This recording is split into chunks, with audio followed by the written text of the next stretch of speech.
क्या हाल है गाइस। आज मैं आपके लिए एक्सप्लेन करूंगा ऐसे एस्ट्रोनॉट की कहानी जो मार्स पर 3 सालों तक फंसा रहता है और अपनी जान बचाने के लिए कैसे वहां खेती शुरू करता है, जिससे कि वो खुद के लिए खाने का इंतजाम कर सके। तो चलिए शुरू करते हैं। मूवी की शुरुआत में हमें दिखाया जाता है 6 एस्ट्रोनॉट्स को जो अपने मिशन के तहत मार्स की मिट्टी के सैंपल इकट्ठे कर रहे थे। तभी उन्हें नासा की तरफ से खबर मिलती है कि यहाँ एक बहुत ही खतरनाक तूफान आने वाला है, जिसे देख उस स्पेसशिप की कमांडर मिशन को वही रोकने का ऑर्डर देती है और इमरजेंसी लॉन्च की तैयारी करने को कहती है। भारी तूफान के बीच सभी एस्ट्रोनॉट्स अपने स्पेसशिप की तरफ जा रहे होते हैं। तभी उनमें से मार्क वॉटनी नाम का एस्ट्रोनॉट किसी चीज से टकरा जाता है और वही तूफान में कहीं गायब हो जाता है। कुछ देर तक तो उसकी टीम उसको ढूंढती है, लेकिन इतने भारी तूफान की वजह से उन्हें लगता है कि मार्क अब मर चुका है और इस तूफान की वजह से बाकी और किसी की जान ना चली जाए, इसलिए वो वहां से चले जाते हैं। कुछ समय बाद तूफान शांत होता है और हमें पता चलता है कि मार्क अभी जिंदा है और स्पेसशिप के पार्ट से टकराने की वजह से एक रॉड उसके पेट में जाके घुस गई थी, जिससे मार्क को काफी दर्द हो रहा था। मार्क वहां बने अपने उस चैम्बर में जाता है जो उन्होंने वहां रहने के लिए लगाया हुआ था और अपनी लगी हुई चोट पर मरहम पट्टी करता है। वही मार्क अब काफी परेशान हो रहा होता है कि अब वो नासा से कैसे कांटेक्ट करेगा, और अगर कांटेक्ट हो भी गया तो किसी भी मिशन को यहाँ आने में 4 साल लग जाएंगे, जब तक ना खाने के लिए कुछ बचेगा और ना ही ऑक्सीजन। तभी मार्क को आइडिया आता है कि अगर इसी खाने को कम से कम खाया जाए और बचे हुए आलू से ही आलू की खेती करी जाए तो चांसेस है कि वो ज्यादा दिन तक सर्वाइव कर सके। अपने प्लान के तहत मार्क खेती शुरू करता है, लेकिन यहाँ सबसे बड़ी मुश्किल पानी की थी। पर एक बॉटनिस्ट होने की वजह से मार्क जानता था कि वो हाइड्रोजन और ऑक्सीजन को जला करके वो पानी बना सकता है। पहली ट्राई में तो वहाँ एक ब्लास्ट हो जाता है क्योंकि उसने ऑक्सीजन की कैलकुलेशन सही से नहीं की थी, लेकिन दूसरी बार ट्राई करने के बाद मार्क पानी बनाने में कामयाब हो जाता है और पानी की प्रोडक्शन वहाँ स्टार्ट हो जाती है जहाँ उसने पौधा लगाया हुआ है। और देखते ही देखते कुछ ही दिनों में उसका लगाया हुआ पौधा ग्रो करने लगता है, जिसे देख मार्क काफी खुश होता है। वहीं अर्थ पर नासा के डायरेक्टर के थ्रू ये डिक्लेयर कर दिया जाता है कि मार्क अब नहीं रहा और उसका फ्यूनरल भी कर दिया जाता है। लेकिन तभी नासा के ऑफिस में एक लड़की जो मार्स को सैटेलाइट के थ्रू देख रही थी, मार्क की मूवमेंट को नोटिस करती है। तभी वो अपने सीनियर्स को इस बारे में बताती है और फिर उन सभी को ये विश्वास हो जाता है कि मार्क अभी जिंदा है।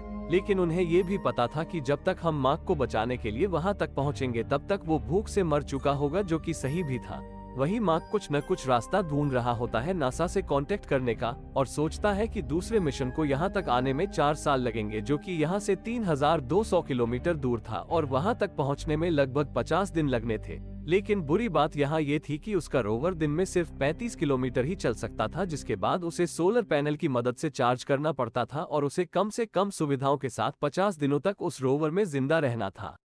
लेकिन इसके अलावा मार्क के पास और कोई ऑप्शन भी नहीं था। वही अर्थ पर हम देखते हैं कि नासा मार्क तक खाना पानी पहुंचाने के लिए स्पेसशिप तैयार करते हैं, जो कि पहुंचने में 1 साल तक लग जाएगा।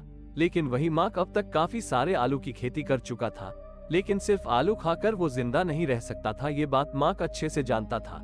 वही मार्क अब उस जगह पे पहुंच जाता है जहां 1997 की एस्ट्रोनॉट की टीम ने पाथफाइंडर नाम की मशीन को वही छोड़ दिया था, जिसपे लगे कैमरे की मदद से वो नासा को सिग्नल्स भेज सकता था और उनसे बात भी कर सकता था। अब मार्क मैसेज लिख करके अर्थ पे कांटेक्ट करने की कोशिश करता है, जिसमें वो कामयाब हो जाता है। वही अब मार्क कम समय में ज्यादा बात करने के लिए अब कोड में उनसे बात करना शुरू कर देता है और नासा से उसे ये भी पता लगता है कि वो सब मिलके उसके लिए खाना भी भिजवा रहे हैं, जिससे कि वो अपनी हिम्मत ना हारे। वही मार्क अब पूछता है कि क्या उन्होंने उसकी टीम को ये बताया कि वो अभी तक जिंदा है, लेकिन वो उसे सब सच सच बता देते हैं कि उन्होंने अभी तक उन सबको नहीं बताया, लेकिन वो अब उन्हें सब बता देंगे। दूसरी तरफ दिखाया जाता है जहां नासा की तरफ से मार्क की टीम को बताया जाता है कि मार्क अभी भी जिंदा है, जिसे सुन उसकी टीम काफी दुखी होती है कि वो सब उसे वहीं पे अकेला छोड़ आए। वहां हम मार्स पर देखते हैं जहां मार्क ने आलू उगाए हुए थे, वहां एक ब्लास्ट हो जाता है, जिससे कि वो अब और आलू नहीं उगा सकता था।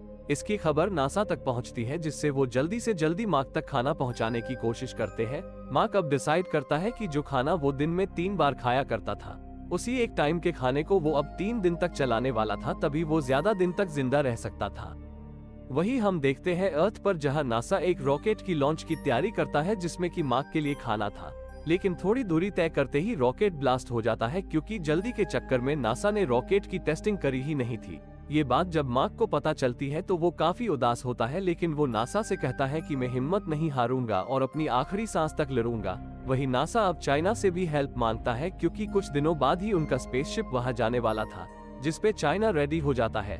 लेकिन वही एक लड़का नासा पहुंचता है और उन्हें बताता है कि वो मार्क वॉटनी को बचा सकता है और बताता है कि जो स्पेसशिप पहले से ही मार्स से आ रहा है उसे वापस मार्स में भेजा जाए तो बाकी के एस्ट्रोनॉट उसे वहां से ले लेंगे।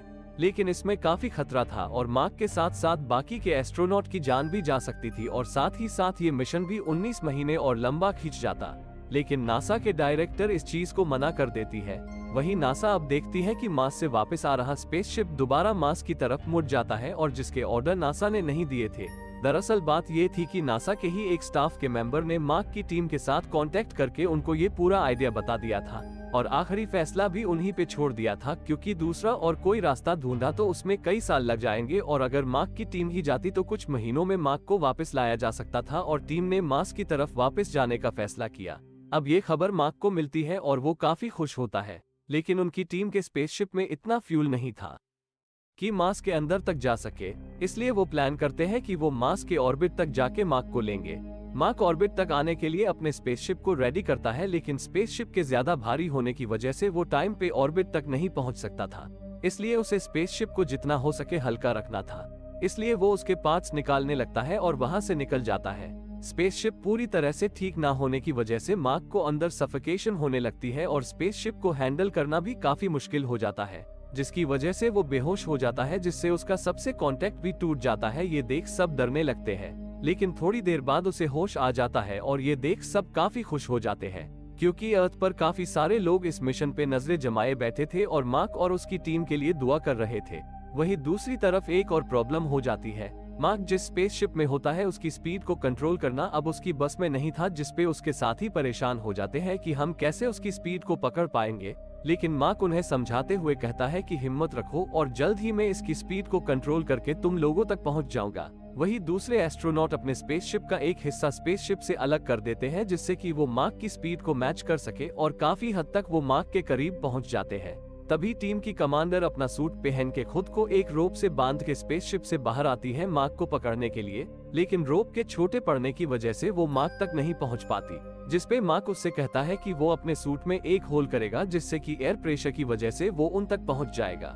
हालांकि ये काफी खतरनाक था, क्योंकि ऐसा करने से वो अपनी डायरेक्शन को कंट्रोल नहीं कर सकता था, लेकिन मार्क इसे काफी अच्छे तरीके से करता है और कमांडर की तरफ जाने लगता है और कमांडर उसे पकड़ लेती है, जिससे कि मार्क को यहाँ बचा लिया जाता है और ये मिशन यही पूरा हो जाता है। तो कैसी लगी आपको ये स्टोरी, कमेंट बॉक्स में जरूर बताएं और चैनल को अपना प्यार दें।